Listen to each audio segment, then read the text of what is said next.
Hello everybody, welcome back. I'm MrRedClaw. Welcome back to some more World of Tanks. So today we are watching Arsenal playing in the one, the only, the Progetto 46, a really good medium tank, which within the last couple of months I have actually managed to pick up for the first time, and it is a joy.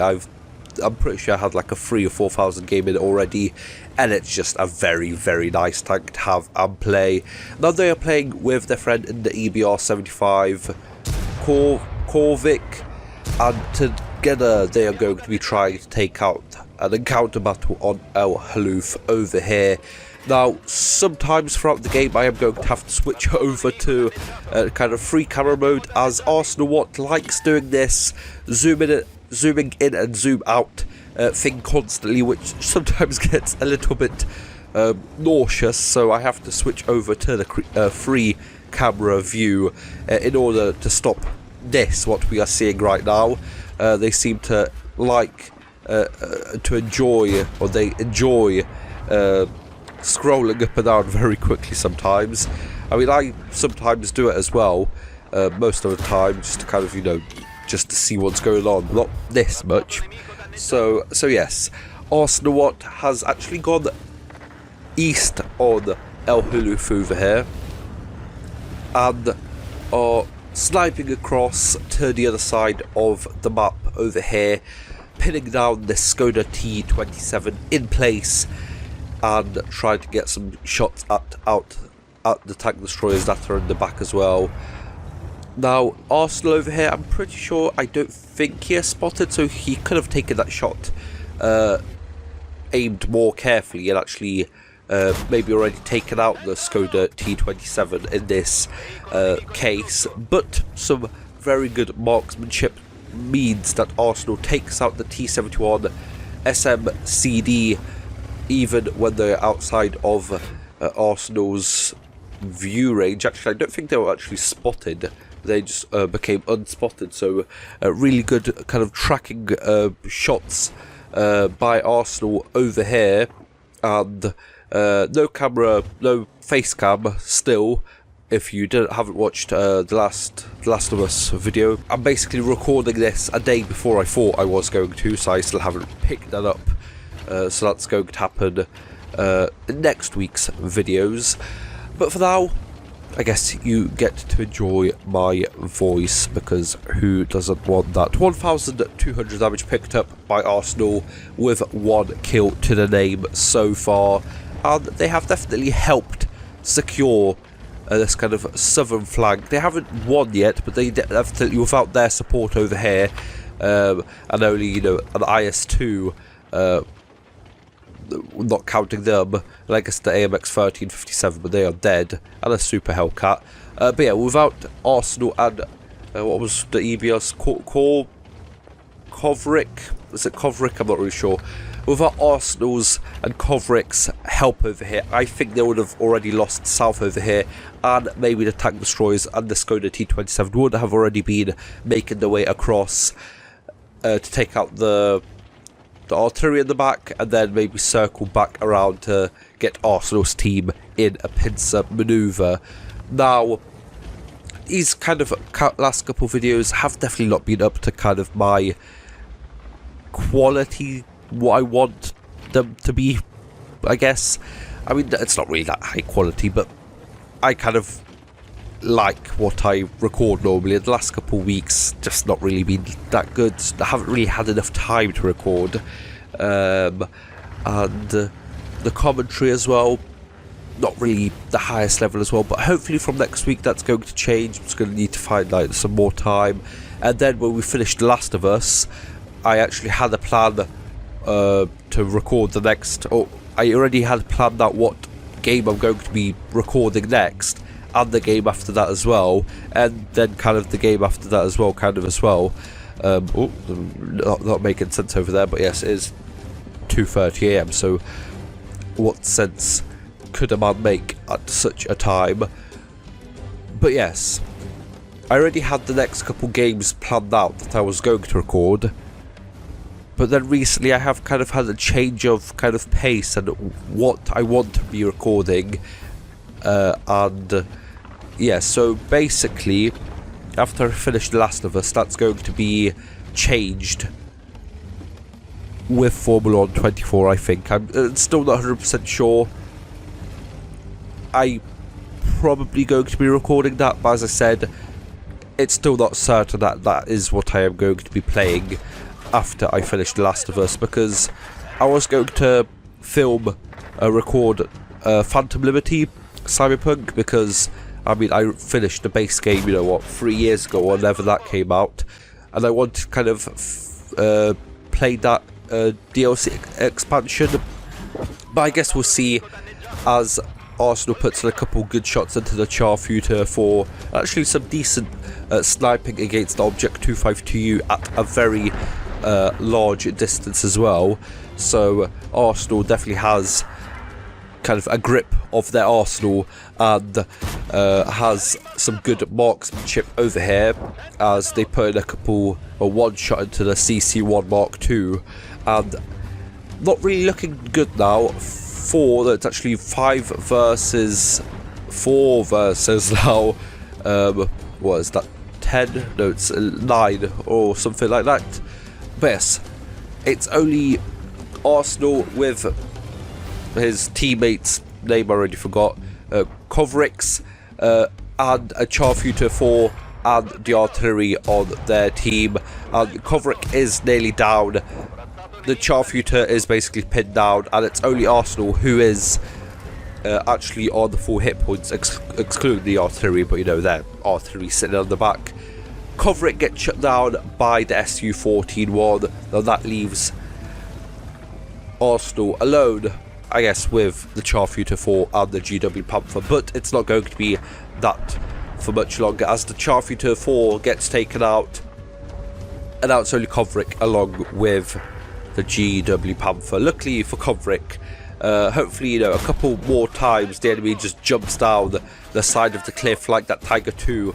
It's definitely going to help Kovrik Arsenal out quite a lot, as he picks up his second kill, 3,000 damage.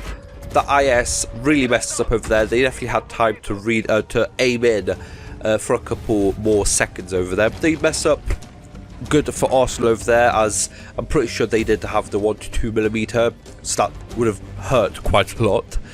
But it didn't. Kovrik, I forgot, I didn't know the name before. That's the name that just sticks in my head.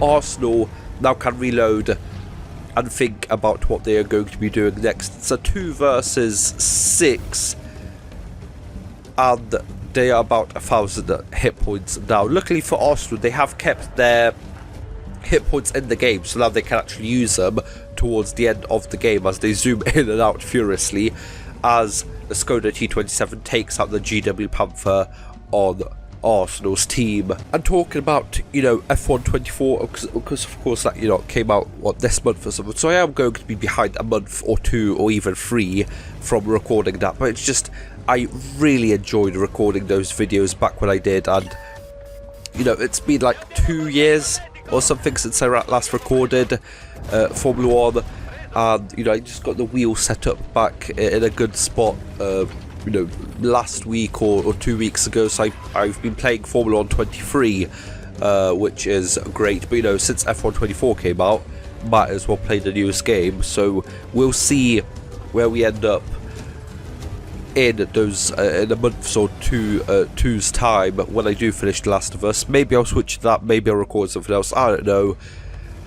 All I know is that I'm pretty sure Arsenal was in a 1 versus 6, so if they do take this game down, they are going to be securing a Colin medal for standing alone versus at least 5 opponents. In this case it's going to be 6, of course with an artillery, but I guess the artillery 2 kills, so they are pretty skilled enough to take out an EBR-75. I'm not really sure if Kovrik was moving there, but still impressive nevertheless, as Arsenal gets the jump on the defender over there. Actually doesn't get spotted, that little bush being enough to mask their position, so that's actually really good. So that means the remaining enemy tank in the cap circle doesn't know where Arsenal is exactly, but now Arsenal gets caught by the Charfuter 4 out in the open, but luckily for Arsenal, the first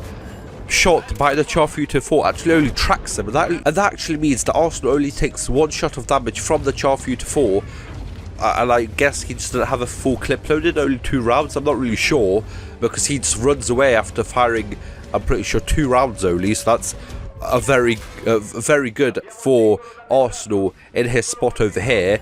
And getting even more lucky, he gets jumped by the Skoda T27, but then he only gets shot once as the second shell from the Skoda actually bounces or tracks him, I'm not really sure.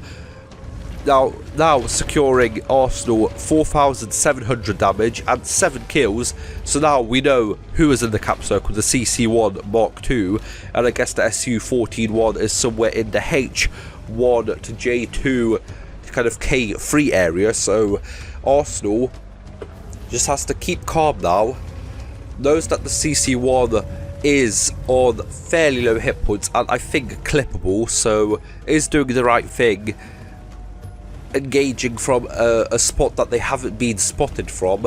You know, of course, last time out they were spotted in the kind of like D1 area, so they're going to go around the rock, surprise the CC1, and sadly for Arsenal, he is on 1,000 hit points, the CC1, so not clippable. That's definitely not what you want to bounce, especially when the enemy artillery is still in play. Luckily for Arsenal, first of all, a miss from the artillery, then a fire on the CC1 Mark II means that Arsenal picks up another kill and another 1,000 damage, securing his total, I guess not securing completely, but moving up his total up to 5,808 kills, and, I mean, with 800 hit points left to go, I don't think killing one artillery is going to be so difficult, but I guess we'll see what Arsenal still has to do to secure this game down in a 1 versus 6, I'm pretty sure it was at the maximum, with the artillery being as manly as any artillery player is and probably jumping off the edge of this cliff here. Let's see if we can actually find him. Is the corpse going to load in when we are so far away? I don't think it is, but I mean the coward must have just gone down here and probably just jumped down somewhere over here, or maybe somewhere down here, I am not really sure. Can we see him anywhere? I don't think we can. I think only wrecks spawn when you have already spotted them before, but I mean, I have seen more than one enemy RT player jump down into this water over here, so that's probably where his remains will lay, but I don't think Arsenal is too worried about that. You know, those extra 400 hit points of damage that he would have taken or dealt. I mean, it would have been nice to go over 6,000 damage, but I mean, still secures the game. Let's look at the post-game stats and let's see how Arsenal did in this game. So here we see over here, Arsenal claims it's a 1 versus 9, but I guess if you don't count the R3, I guess it was, and I guess the artillery didn't really do much, but technically it was a 1 versus 6 at max, with Arsenal picking up the Ace Tanker, the Lever medal, the Kolbanovs, the Radley Walters, a Defender, a Tank Sniper, a High Caliber, and a Top Gun medal for 6,039 damage, so a blind shot must have hit here and there. 8 kills and 1,809 base experience, with a premium account, of course, just being a premium vehicle, and some personal reserves, bonuses and battle payouts. 146,000 credits profit, not bad for what was a full gold spam. And you know, as I said in the last World of Tanks video, if you do hit those shells, you are still going to be making credits most of the time. You know, if you're not hitting like a tank 2 tiers lower than you, because then you are going to be maybe losing out on those gold rounds. But yes, I guess I told you about Formula 1. With World of Tanks videos on Saturdays, those are going to be changing next week maybe as well, when I try and start to do start, that's not the right word, when I try and achieve something I haven't achieved yet in the 12, 13, 14 years I've been playing World of Tanks. I'm not really sure what it is exactly, but yes, it's something I haven't achieved yet. I've come fairly close, about 75% of the way there, but I've never 100% done it. It's going to be a quest, it's going to be a challenge, and I guess we'll see how long it takes for me to complete it. But for now, that is going to. Hope you guys enjoyed. Like, share, subscribe. See you guys next time. Bye bye.